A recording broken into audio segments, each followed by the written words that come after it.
If you were to go to a school, you have a curriculum, you come out of the 4 years, you'll come out at the other end like you're trained in a deep trough and you can't get out, but you know how to do what they taught you to do. You have your mind's, and there's no more flexibility. How many times you run across a manager who says, you do that dumb thing one more time, I'm going to fire you. I've warned you. Well, guess what? You are not going to contribute another idea to that guy.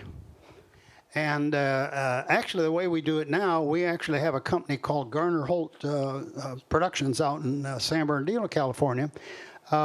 Disney lets them do all of the developmental work for all of our theme parks worldwide because they're more like a production house, and we have the systems that are all available.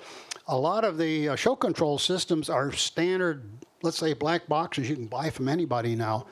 We're very standardized in that respect. You really don't have to invent serious stuff anymore because there's such an array of stuff that you can use nowadays. We have the sophisticated engineers, and it's no, don't use the word sophistication. Sophistication means it's about 120% out instead of 110% out, and you're going to have trouble later because any fool can convince the government to spend money on a crazy idea because the words are terrific, but the parts stink.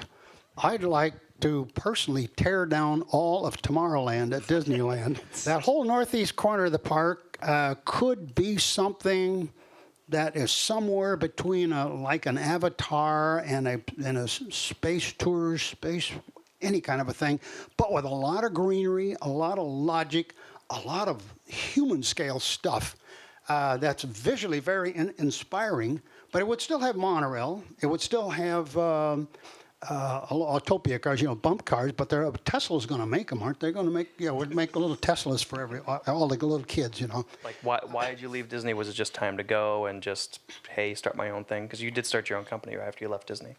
Yeah, they fired me. No, really. Yeah. I got in a dispute with the chief engineer of the company. A simple thing. We were having some great difficulties building Epcot.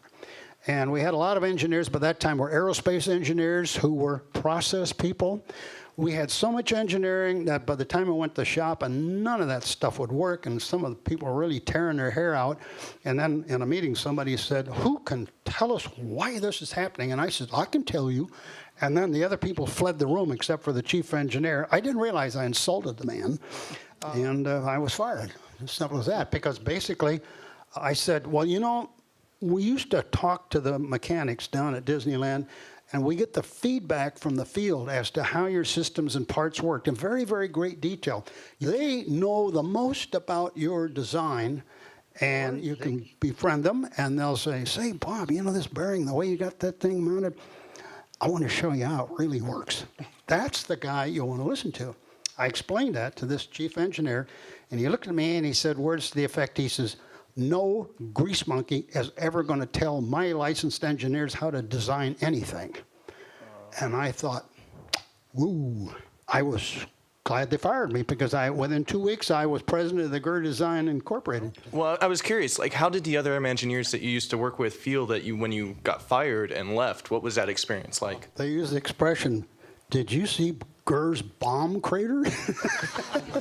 Well, it scared some people because they knew I was outspoken. If you have opinions and you have observations and you have a lot of life experiences that are that work, and again, a lot of people who are diploma-trained engineers, they just had an attitude. He's not qualified. He doesn't have the diploma like that. I just do it anyway. So there was a mixed emotion. But over time, it turned out to be very, very funny. People still would talk to other people and say, they fired him, but look what he did after he got fired. In those days, we did not have project managers. We did not have coordinators. Everybody doing the work at all different levels, the sum of them chatting every day was the project management team. Stop and think about that. A lot of times, companies will have sometimes more managers and coordinators than they actually got people with a hands on a product. At one time, I became so irritated with projects getting slowed down, a coordinator would come in and says, Bob, I have to answer these questions and explain all this. And every time I'd explain it, they didn't know what it was, and then I have to explain the explanation. And I said, What are you going to do with this? Well, I'm going to take it and make a report, and I'm going to give it to our project manager. Well, your hands are not on the product. If I stop and talk to you, do you realize you just stopped the project?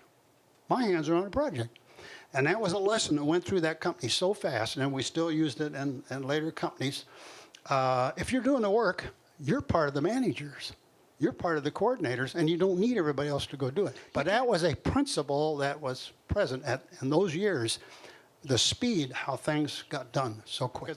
Disney was expanding quite rapidly in the 70s because we were doing Walt Disney World, getting ready to do Epcot. And remember, 90, 91, the aerospace industry kind of collapsed. So all these engineers are out floating around, and Disney started picking them up. They brought processes. Oh. And we hired an awful lot of them, and that was the period where it got very sluggish, very sluggish. We're on probably our third generation of Imagineers now, and luckily we do find a lot of people that didn't come out of aerospace. They come out of a very enthusiastic type of schools and trades that they like to do, so it's a little easier now. And so you said that a lot of the organizational culture comes from the people at the top. So like you said, Steve Wynn or John Lasseter or Walt, as setting those values down. Like as companies expand and as leaders may or may not have that philosophy, how do you gain it if you don't have it, and how do you keep it going if you do? Yeah, for your career, you should be very smart and research the company you're going to join because they might have dumb people at the top. You want to find a company that has smart thinkers at the top. And we had a very strange way of running Wet Enterprise in those days. The company deliberately did not let any of the creative people learn what anything cost. I mean, that's really weird. The interesting thing was time was so tight. Like when Walt would start a project, he'd set the day they were going to call the media in and have the grand opening, and then you work backwards with everything to the present day, and everybody could automatically see that, oh my God, we don't have any time to waste here. So you automatically go fast, and you didn't need to budget it. Budgeting, in a way, is almost foolish because the guy doing the budget has never built anything. And the budget is always going to be blown up or down, either way. So the point is, don't have the budget. Use your smarts and go fast with your own intelligence. And that works, and that's the way Disney got a lot of stuff done in those days. No time, no budget. Right. So I had two quick questions. What do you look at when you go to a theme park today, whether it's a Disney park or another down the street? Like, how do you experience a theme park? As you know, Themed Entertainment Association has given out 2 awards in 2 past years for the Wizarding World of Harry Potter at Universal Florida, and then most recently Diagon Alley. So when I go to those places, I'm sort of like, how come Disney can't do stuff as good as they're doing nowadays? But it does show that as a company gets very mature and the management gets very, very large, it's hard to do what would be like risky stuff. But a company like Universal, they're a lot smaller, and they have a design team that might be 1/10 of the size of Walt Disney Imagineering. And those guys, like you guys, those are fast thinkers, and they decide and they move very, very fast. Knott's Berry Farm, which is a smaller type of park, opened an attraction called the Voyage to the Iron Reef. And it's a shoot 'em up ride with a ride conveyance. 4 people sit in a row, and you got these blaster guns. Okay, visualize a vehicle that never stops. The screens are endless. You don't stop in a scene. You don't see work lights, so you don't see the track.